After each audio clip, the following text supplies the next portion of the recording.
የከተሞች በተለይ ኮሪደር ልማት ለስፖርቱ ያመጣው በረከት እውነቱን ለመናገር በጣም የሚገርም ነው። ከለውጡ ወዲህ ምን በ2012 ላይ አጠቃላይ የስፖርት ሪፎርም ስራዎችን ለመስራት ጥረት ተደርጓል።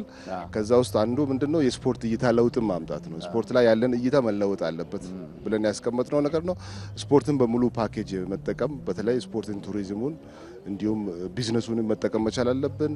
ከዛ ባለፈ ስፖርት ሰላም ማምጣትን በዲፕሎማሲ ህዝቦችን ከማቀራረብ አኳያ ያሉትን አቅሞችን በሙሉ መጠቀም ያስፈልጋል በሚል ሰፋፊ እንቅስቃሴዎች ሲደረጉ ቆይቷልና እንግዲህ ከቅርብ ጊዜ ወዲህ ደግሞ አዳማ ደግሞ በኮሪደር ልማት እንግዲህ ቀዳሚ ሆና ያለች ከተማ ነች።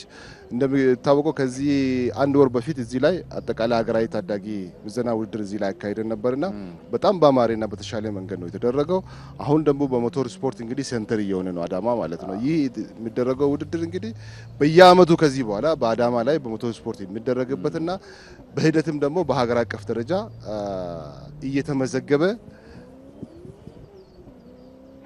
በዓለም አቀፍ ደረጃ እየተመዘገበ በርካታ ቱሪስቶች ወደዚህ የሚመጡበትና አዳማ እንግዲህ እድገቷን በስፖርቱም ሁሉንም አጣምራ እየመራች ያለች ከተማ ነችና እውነቱን ለመናገር በጣም ያማረ ውድድር ነው የሚካሄደውና ትላንት የነበረው ውድድርም በጣም ደስ የሚል ውድድር ነበረ። ዛሬም ደግሞ እየተደረጉ ያሉ ዝግጅቶችና ውድድሮችም በጣም አሪፍ ነው። ስፖርት እንግዲህ የአንድን ከተማ ኢሜጅ የማሳወቅ ቱሪስት የመሳብ አቅሙ በጣም ከፍ ያለ እንደመሆኑ መጠን በእንደዚህ አይነት ደግሞ ሞቶር ስፖርት ደግሞ ሀገራችን ከቅርብ ጊዜ ወዲህ በዓለም አቀፍ ደረጃም ውድድሩም እየተሳተፈች ነው የምትገኘው። በቻይና ላይ ባለፈው ተሳትፎ ጥሩ ውጤት ተገኝቷል። በኡጋንዳ ላይ የነበረው ውድድር ላይ የተሻለ ውጤቶች ተገኝተዋልና ከዚህ በኋላ የሞቶር ስፖርት አዳማን መነሻ አድርጎ በሌሎች ከተሞች ላይ የሚስፋፋበት እየተደረገ ነውና የኢትዮጵያ ሞቶር ስፖርት አሶሲዬሽን ሰፋፊ እንቅስቃሴዎችን እያደረገ ይገኛልና በዚህ ዘርፍ በጣም ትልቅ ውድድር ነው። በጣም ትልቅ ኢንቨስትመንት ያለበት ውድድር ነውና ዓለም አቀፍ ብራንድ የሆኑ ስፖንሰር የሚገኝበት ነው ለወደፊቱና ትልቅ ጠቀሜታ ያለ ስፖርት መሆኑን ለማንሳት ነው።